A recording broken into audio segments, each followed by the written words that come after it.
Evening, lovely viewer. I hope you're well. This evening I wanted to do a tour of my garden. We've got a lovely evening here, and I thought we'd go for a tour, and I wanted to start it off with this rose here, Rose Penelope Lively. A rose that many of you are talking about. It's one of David Austin's new roses this year. I want to show it to you as best I can. And it is a rose that I do like. You can see there, focus, it has like a button in the middle.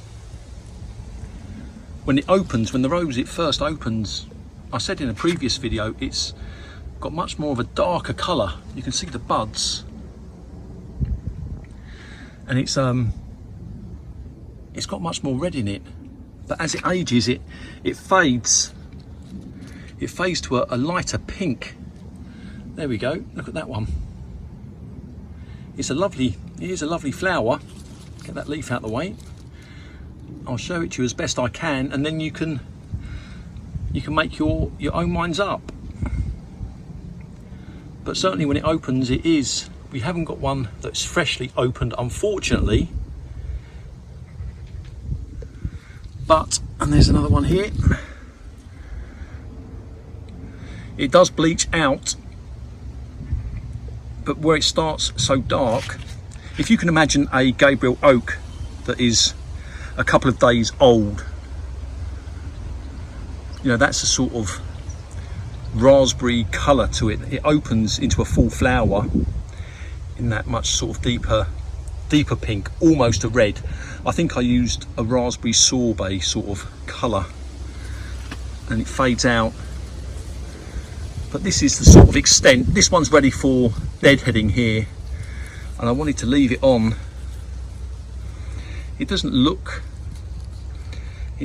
like it's that bad, but I know to the naked eye this one here is ready for deadheading. But I wanted to show you it so you can still see the amount of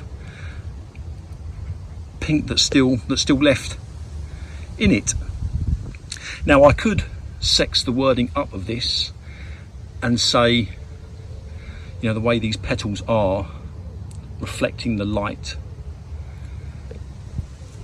gives it a unique sort of colour, unlike anything that David Austin have released. Or I could say it's a little blotchy, which is of course far too negative. But I do think it's a rose. I haven't seen anything like it from David Austin. Compared to its photographs on the website, I think it's a kind of an imperfect sort of flower. You know, it's not like a lark ascending or a Queen of Sweden, for instance. It's not got that polished sort of perfect finish like I got the impression from the photographs. But it is a fantastic flower. That is for sure. In fact, let me deadhead this one now, and then you can possibly see it. See, it's still held on to much of the pink there. It hasn't bleached out completely, and it has seen sun, and it has seen a bit of rain as well. Now, fragrance wise, I know that Ken said he puts this in the same sort of league as Gertrude or Emily Bronte. I don't rate it that highly, but I would say it's got a very good medium fragrance, and I'm getting fruity. I think I said in a comment section, sangria is what I get, and this rose, it was parked up next to Ancient Mariner, and with regards to intensity, I would put it in that same sort of category. The foliage, you can see here, looks very healthy, and I've no doubt it will be a healthy rose, and it looks like it's got a good ability to flower. But I'm overall very happy with this rose. And I'm showing it to you as best I can. You can make your own minds up.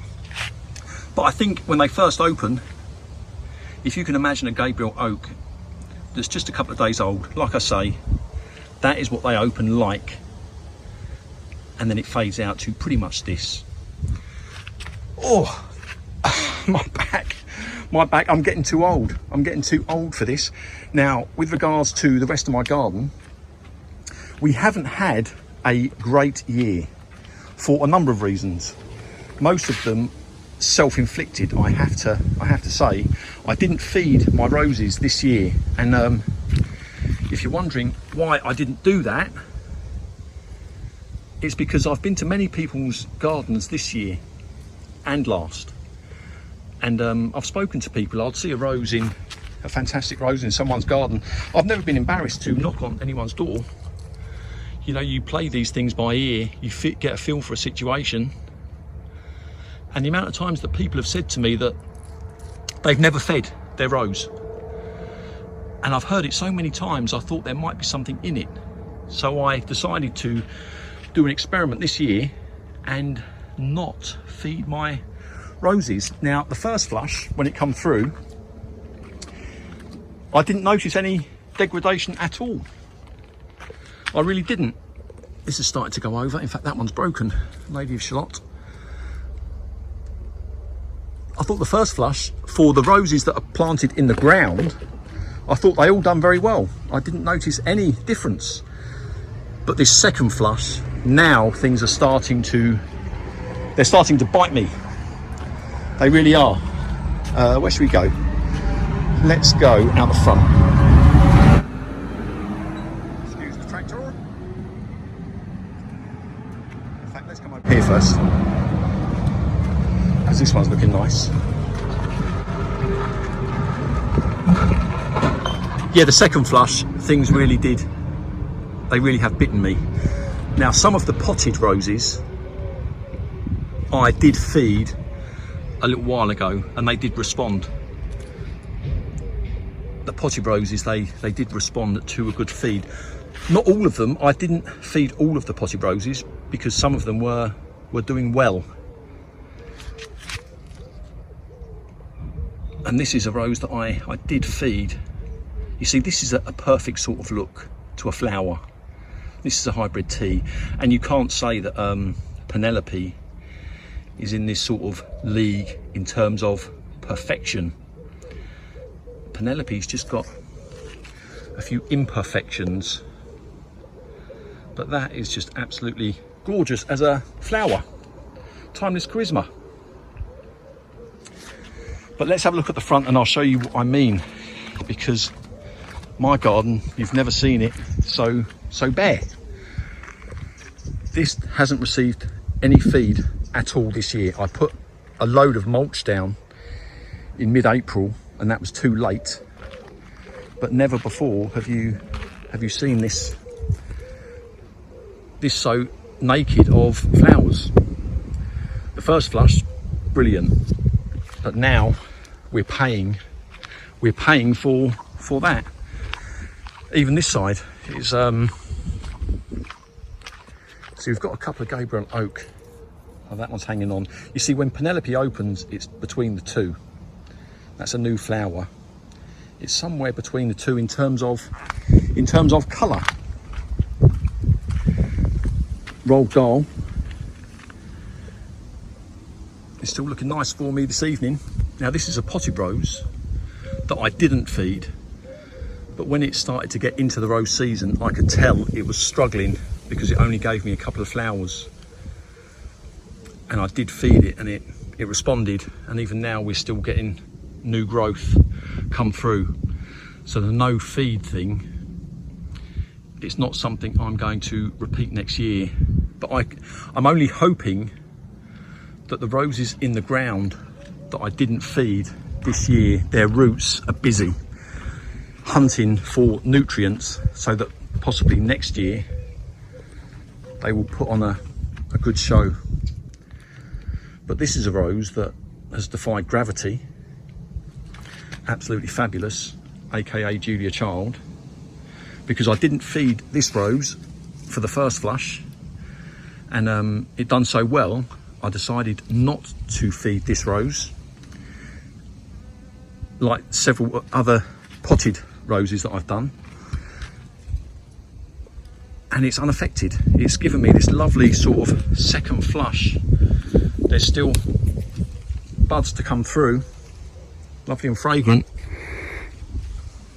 but this has received no feed at all, and it's potted, and it's still performing. I decided to feed my roses reactively, and that one, so far, it hasn't needed any feed at all. But you know, we learn from our mistakes, and that is something that that I've learned this year, in my garden at least. The soil, perhaps, the roses, they need feed. Now this rose, Amadeus, I am very pleased with the performance of this rose this year. Now, you can't see it too well, I don't think. Let me have a look. But I can assure you that these roses are starting to go over. I don't know if you can see that. This is the first flush here. These flowers must have lasted 4 weeks. Doing very, very well indeed. Water proof, I would say. Sun proof, long lasting. But this year, we've got second flush. That's a fresh flower just there. Oh, it's not tap into focus very well. That's a fresh flower just there. And there's more fresh flowers up here. And of course, the new buds coming through. So some of these flowers are from the original flush, but we've got the new roses coming through. And I know that these are going to be good for another 3 or 4 weeks. So this is going to end up being in flower pretty much all of the summer. And someone did ask about training Amadeus. It is quite a stiff rose in terms of its stems, but it is possible to do that. Excuse the plastic zip ties, I've been a very naughty boy there, but it is possible to train them to get them horizontal. But this year, look at this, all this big strong growth coming up, these big sort of canes coming up here. So that is, Amadeus is having a good year this year, and that's with no feed. But again, I think this year, I mean, look at this time last year when I fed these roses, they were in much better shape. They really were. But look at that flower there, Deep Secret, a beautiful red, and a lovely fragrance, even though it's not open yet. The lighting, it is starting to go,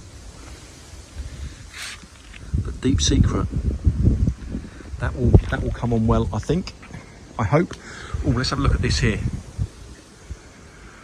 Right, this rose here is rose Maid of Kent, and they say it's a repeat flower. This will be its 4th summer, and I've said before in previous years, it has only flowered for me once each year, and it looks a bit scraggly, but the rose breeder has suggested that this year I don't prune it at all, I just deadhead it.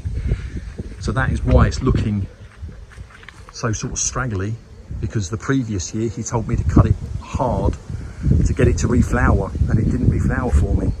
So we don't know what's going on there, but it does look, almost fell over, Davina. Yeah, it does look a beautiful rose, but I would like it to reflower. Now, this rose here is from the Parfuma collection, and I want to stand back just a bit so you can see it. The flowers are just pointing down to the ground pretty much, which is a shame. I'm disappointed with this rose. It's got a powerful fragrance, a beautiful rose, delightful Parfuma, I had it last year and it didn't perform for me, and I had it for the previous half of the previous summer as well, and in all this time it hasn't performed. It's grown well and it's in its flush at the moment, but look, there's no point in having these beautiful flowers point straight to the ground. So the chances are in the winter that one there is going to get replaced. And we have a Dark Desire here, aka Royal Parfuma. Lovely and fragrant. Lovely and fragrant. But this is, you know, it's quite late on in the rose season now. This is the second flush that's coming through. This has already flowered for me, and the next flush, it looks like it's doing well, but there's, compared to last year, overall I think disappointing. But we learn from our mistakes. Oh, in fact, let me very quickly, oh, that lighting's not good at all, is it? The next time you see this here, this hopefully is going to be a flower bed here. Most people, they put driveways in. We're returning to the earth here. So we're going to have a new flower bed there. So those roses, or most of them, can go in the ground. Not all of them, but certainly Rosemary Harkness is going to be a rose that goes in the ground.